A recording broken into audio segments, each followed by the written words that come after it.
और ये यक्ष मूर्ति है जो प्रतापगढ़ से मिली है, 3री शताब्दी की। इलाहाबाद संग्रहालय के कला वीथिका में आपको मैंने लगभग 50 मूर्तियों का अवलोकन कराया और इतिहास से परिचित कराया। अब ये इसको भी देख लीजिए लगे हाथ। ये अलंकृत शिलापट, भूमरा, मध्य प्रदेश, 5वीं सदी, बलुआ पत्थर। इसमें एक बच्चे का दृश्य बहुत मनोहारी लग रहा है और आर्ट तो खैर बहुत अच्छी है ही, बहुत खूबसूरत आर्ट।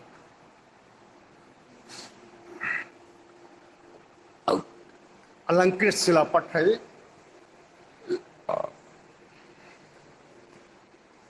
ये तथागत बुद्ध की मूर्ति है।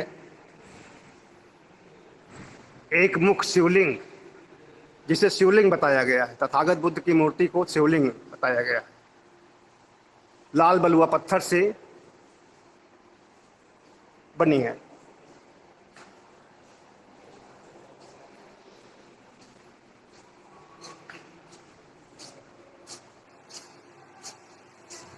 ये बुद्ध प्रतिमा सारनाथ, वही जो अभी कुछ देर पहले हमने देखा था, उसमें सिर था, इसमें सिर नहीं है, अंतर सिर्फ इतना है। सारनाथ वाराणसी से प्राप्त 5वीं सदी की बुद्ध मूर्ति, ये भी 5वीं सदी की है। भगवान तथागत गौतम बुद्ध की मूर्ति है, जो कि पहचान में नहीं आ रही है, लेकिन अगर इतिहासकारों ने हमें बताया है तो मानना ही पड़ेगा। हालांकि इतिहासकार भी आजकल वामपंथी और दक्षिणपंथी 2 तरह के हो गए हैं। इतिहासकारों पर भी भरोसा नहीं रहा जब से ये मोदी सरकार आई है। इतिहास को घालमेल कर रही है, इतिहास में मिलावट कर रही है। धर्म चक्र प्रवर्तन की मुद्रा में भगवान बुद्ध, धम्म चक्र प्रवर्तन की मुद्रा में, ये 5वीं सदी की मूर्ति है, लाल बलुआ पत्थर से निर्मित की गई है।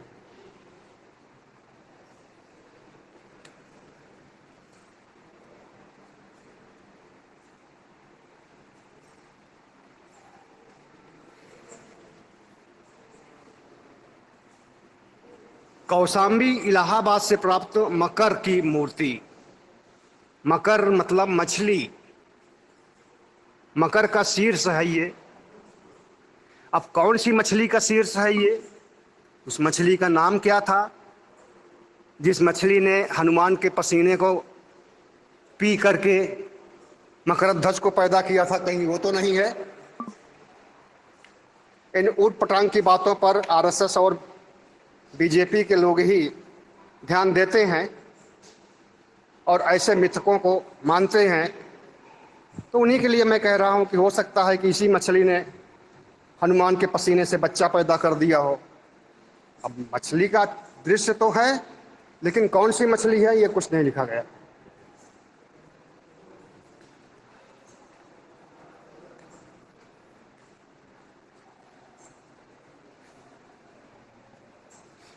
ये बोधिसत्व खड़ी मुद्रा में बोधिसत्व की मूर्ति है, जिसमें कि सिर नहीं है, सिर विहीन है, हाथ में चीवर का एक हिस्सा है और नग्न पैर से खड़े हैं तथागत बुद्ध। इस मूर्ति का थोड़ा सा डिटेल जान लीजिए। यह कबंध मूर्ति, जिसके बाएं हाथ में अकिम्बो है,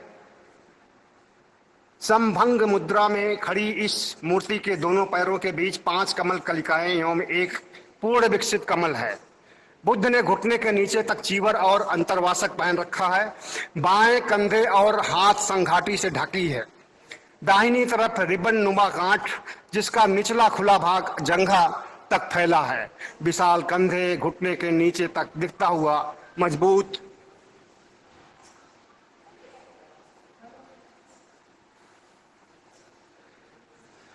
यह मूर्ति मथुरा कार्यशाला की निर्मित है, जिसे कौशाम्बी में आयातित किया गया था। भिक्षुणी बुद्ध मित्रा ने, जो सारनाथ मूर्ति से भी संबंधित है, उसके द्वारा यह मूर्ति समर्पित की गई, जिसके विषय में एक लंबा अभिलेख छतरी के प्रस्तर स्तंभ के सहारे लिखा है। चौकोर निम्न भाग और अधोलिखित अभिलेख है।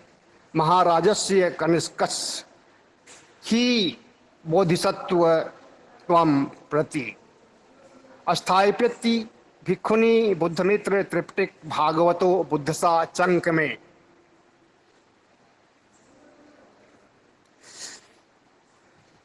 ऊपर छतरी नुमा एक पत्थर भी है, नीचे बुद्ध की मूर्ति है और मूर्ति में चीवर धारण किए हुए तथागत बुद्ध।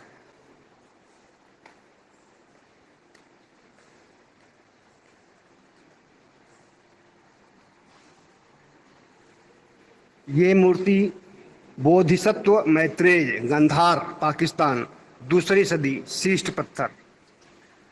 बोधिसत्व मैत्रेय की मूर्ति है। कम से कम हिंदू मूर्ति तो नहीं बताया गया, बोधिसत्व का नाम तो आ गया। ये बोधिसत्व के समय में, बुद्ध धर्म अपनाने वालों के समय में मूछें हम पहली बार देख रहे हैं। किसी व्यक्ति के अगर मैत्रेय के, बोधिसत्व मैत्रेय हैं तो इनकी मूछें पहली बार हम देख रहे हैं। ऐसा हमने आज तक नहीं देखा। हालांकि इस तरह की तस्वीरें और भी देखी गई हैं, फोटोज देखे गए हैं, मूर्तियां देखी गई हैं, लेकिन हमें डाउट हो रहा है।